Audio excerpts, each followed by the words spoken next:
when Neo enters the Oracle's lair, you could call it, right? Her apartment. There's a little boy there, and he's holding a spoon, and he's bending the spoon seemingly with his mind. So Neo grabs the spoon from the little boy, and Neo's trying to bend it, and the little boy tells him, if you're trying to bend the spoon, it's impossible. You have to look at the spoon and realize the truth. And then Neo says, well, what do you mean by the truth? And then, the little boy tells him the truth. He says, the truth is there is no spoon.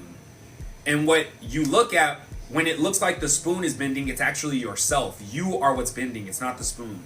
So to kind of break that down and make that a bit more understandable and less philosophical, less esoteric, is the spoon could be viewed as a desirable outcome. Let's look at it that way, right? So for instance, there are some dudes who are passing through this live stream. Let's say that your desired outcome is you want a woman to say, damn, you're attractive. Let's say that's the spoon. Now, if you are trying by force to get to that outcome, hey, if I get enough money, then she'll say I'm attractive.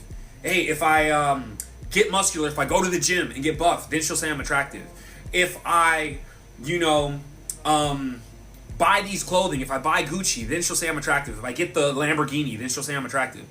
The issue with all of these things is you are trying to forcefully bend the spoon, right? But there is no spoon.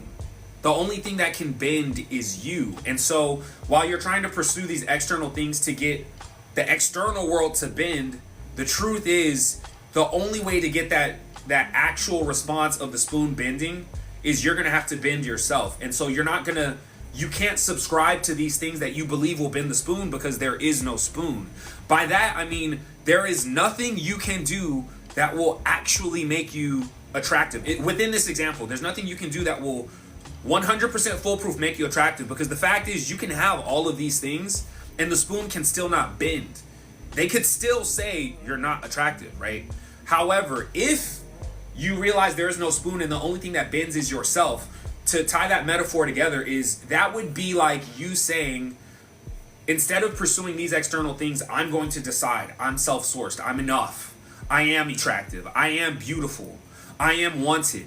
And what's going to happen is because you have bent, because you have changed how you view yourself, right? The way that you're sourced is going to read differently to the world. People are going to read it, and it's going to be on so many layers that you couldn't consciously do, right? Having that belief that you're beautiful and you're whole in and of yourself, it's going to change the way that you breathe.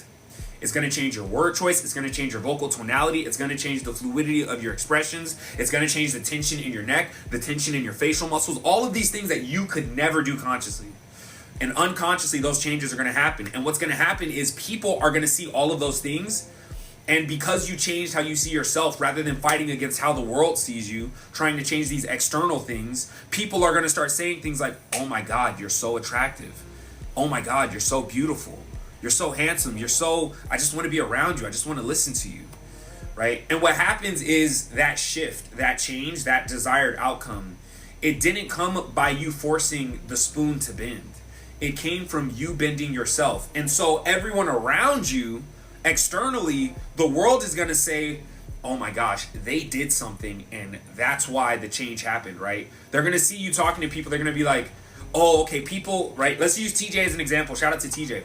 If TJ made that internal shift, instead of trying to pursue money and, fitness and, these are cool things. They're adventures that you can partake if you so choose. But if you're using those things to source your sense of self-worth, how you view yourself, how worthy you feel, then it's going to fall short. That's like trying to bend the spoon, but there is no spoon. There's only you. And so if you change the way that you view yourself and you say, hey, I am enough, I am beautiful, right? If I go on these adventures, then that's something I choose to do, but it doesn't define me. I am enough. If you actually sit into that source, you'll find that the outcomes that people are expecting to get from the Lamborghini, from being in shape, from being 6 feet tall, you get those outcomes. The spoon bends, but it's not that the spoon bent. It's that you changed yourself.